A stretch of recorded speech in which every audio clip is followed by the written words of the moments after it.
What is up, everybody? It is winter time in Utah and I am cold. So check this out. I am sitting right around 37 degrees right now, according to that.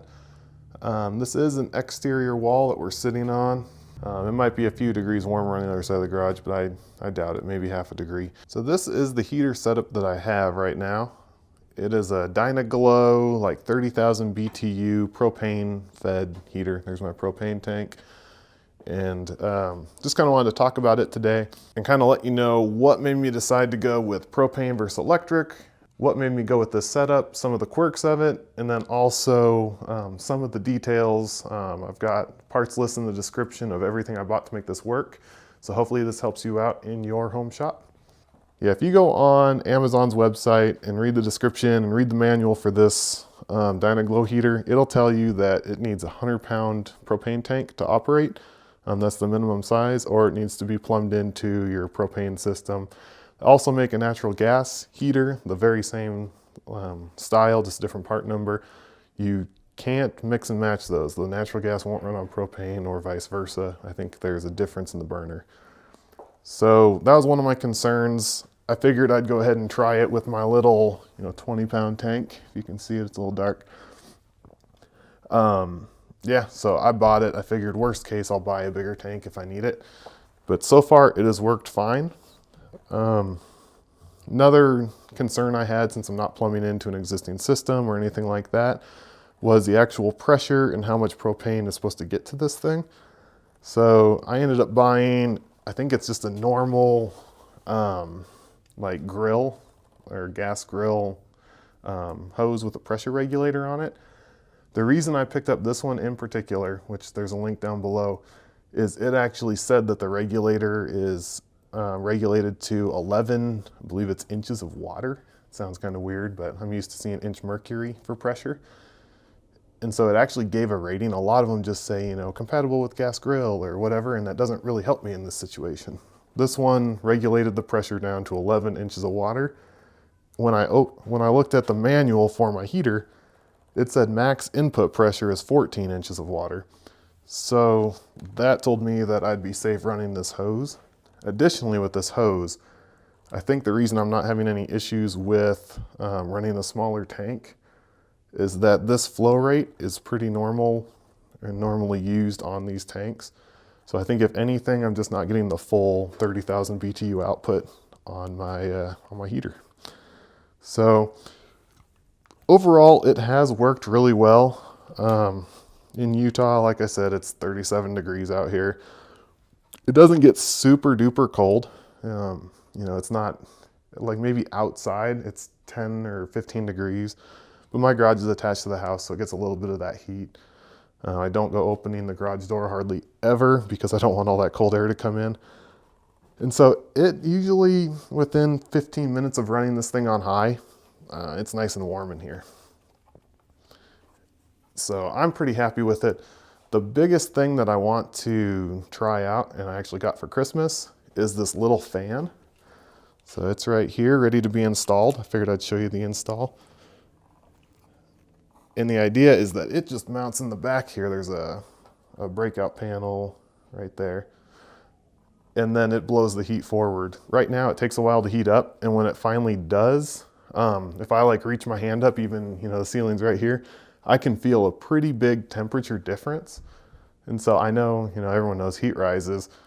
I know this heat is just coming straight out of this heater and going straight to the roof. And then by the time I'm comfortable down here 3 feet lower, it might be 70, 80 degrees up there. I don't know.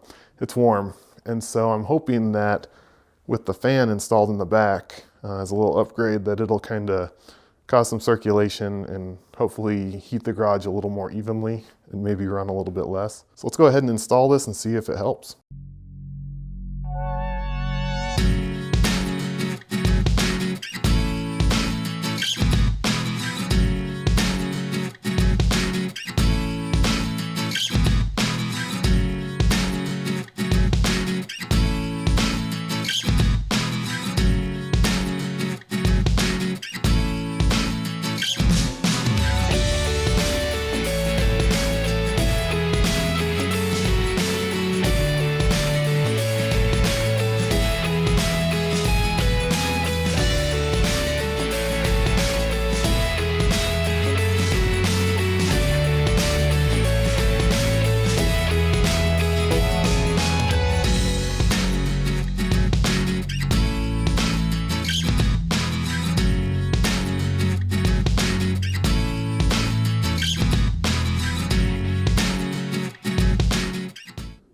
she's in. Wow, that was like literally like 5 minutes. I was thinking I'd have to speed up that video a lot and, you know, really show you just a quick little montage and you get bored. But man, that was like literally 5 minutes to install, maybe.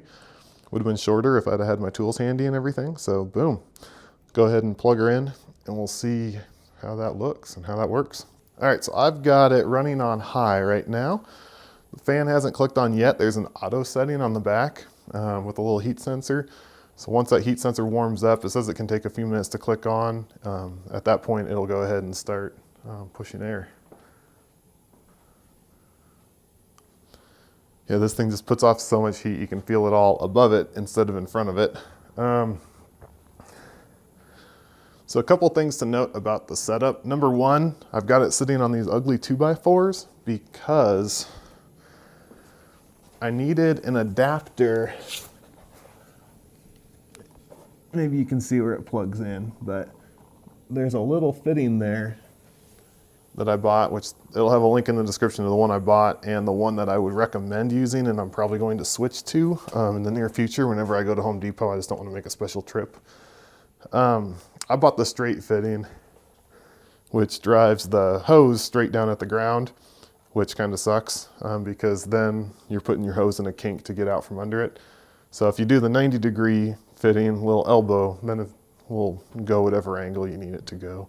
So that's one change that I'll make. Other thing is the little feet were an add-on. Amazon's got them super expensive. Home Depot had them for like $8 or $9 on their online portion. So I got those from Home Depot as well. So overall, you know, I think I'm still under 200 bucks. The fan was $35 on Amazon, but I think it'll be totally worth it. So still hasn't clicked on yet though. So maybe I'll just go ahead and click it on manually. It has an on off and then it also has a auto or whatever setting. Yeah, so there it goes, it's on now. Okay, definitely feeling a lot more heat out the front of it. Versus now, I used to feel up here, like I used to put my hands right above it, right here, to warm up my hands. Now all the air, the warm air I'm feeling is, you know, out here. And it does feel like it's being dispersed better because it's not as warm and it's definitely a bigger area. So hopefully that will help, you know, run, I don't know, less duration because all the heat's not going to one place up on my ceiling. It's kind of getting distributed a little bit better. I'll definitely come back to this and add to the comments how I like it and see, you know, after actually running a job with it and everything to see if it really makes a difference or, you know, just a little bit. A few things to note and how I decided to go with propane versus electric versus natural gas. Electric, I brought like one of the big monster space heaters out here just to see if it would do anything. It's like a 1500 watt space heater. Long story short, it did absolutely nothing. And that's enough power to pretty much tie up a breaker. So to be able to do this on electricity would have taken some significant power draw and some significant infrastructure. My house is pretty tapped out in the circuit panel. So electric was almost not an option if I wanted to be running machines out here at the same time as heating, not to mention the bill. I've run this setup with the propane for last winter and then this winter. This winter is the first time I've really been out here in the cold and really using it a lot. Like it's been colder this winter and I've been doing more with my machine. So it's been getting used. Typically I go through one of these tanks about every month. It costs about $13 to fill. So literally $13 a month to heat my garage. To me, that's almost nothing, you know? So I'm happy with the expense of it. I was a little bit worried at first that I'd be going through a propane tank every week or so, and we'd be talking, you know, $30, $40 a month just to heat the garage, and that was going to be a little bit excessive. Natural gas, I do have a gas line going into my house, but it just came down to cost. You know, I can go fill these tanks, no problem, you know, just stop by on my way home from work or whatever for 13 bucks at a time. It's not that big of an inconvenience versus having a certified I don't even know what those guys are called. They're not plumbers, are they? You know, the guy that comes in to actually run a gas line, a contractor to do that, you know, that would pay for a couple of years worth of propane at this point. So it's just not worth, you know, tearing up the house to get a gas line out here to run natural gas. So I landed on propane. I looked at a lot of different heaters. I looked at the ones that sit just on top of the propane tank. I looked at, what else do they have out there? I don't know, it seems like they got a ton. Oh, vented versus ventless. The vented ones, it seems like it's just another thing where you've got to really, you know, cut into your house and do all of that. So with a ventless, which that's what this one is, which means that there are exhaust fumes in the garage, you just got to be a little bit mindful of that.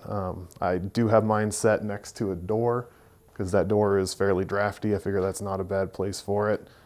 I also don't like to run this thing on high for, you know, extended periods of time.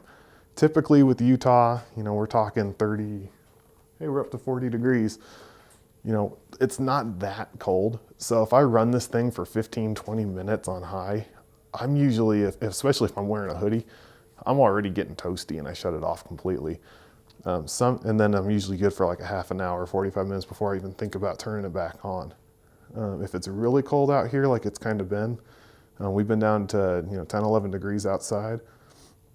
A lot of times I'll run it, and when I start to feel like I'm a little bit toasty warm, then I just turn it on to low and leave it, and I don't really worry about it there either. So, you know, it's just one of those things. If I was up in Alaska and it was negative 50, I wouldn't be trying to run a ventless heater and get my garage up to some type of temperature that I could work. But when you're trying to change the temperature 10 degrees or so, I don't see it as a big deal. Haven't had any issues with it. Another thing, rust. Everything I've heard on all the practical machinists and everything, it seems like everywhere that anyone's talking about garage heat, they say, you know, these things are going to put so much water into your air that everything's going to rust. So the stuff around here that I've been using, you know, my drill press, no rust, my mini mill, I mean, I guess there's some light surface rust, but I think that's been there for a while. You know, nothing's really rusting up on me. I don't know. Utah is a very dry climate anyway. My lips are constantly chapped and, you know, that sort of thing, so I can tell. The only rust that I've had in my machine shop so far has been on my milling machine, which I think I've cleaned up. I guess I can see some new stuff forming over here on the back of the jaw, or on the back of the vise. So you might be able to see some of those. So I think that's all due to my coolant ratio being off a little bit. Still working on that. I actually just got a refractometer for Christmas, so I'll probably do a quick video of trying to figure that out and everything pretty shortly here. But moral of the story is I haven't seen any effects that I can say across the board, this stuff is rusting because of this heater. Just haven't seen it. I think it's probably because I'm in such a dry climate, but I feel like if you're in a humid climate, you're probably going to have rust regardless of whether you're running this heater anyway. And I don't see any type of garage, especially a detached garage, running an electric heater because it would just frickin' cost so much money to heat it. So I'm pretty happy with it. So that's about it for this week. I hope that this little discussion helped you if you're trying to decide how you want to not freeze your behind off this winter. So I've been happy with this setup, and I don't know, it's worked for me. If you've got something different, you're welcome to chime in the comments. This is just what I've been rocking, and I'm happy with it. All the links to what I've bought are in the description, so if you don't want to sit there and do all the research and figure out exactly what's compatible with what and what type of thread sizes work with what and what all you need, they should all be there for this setup. So hope it helps, and I will see you later.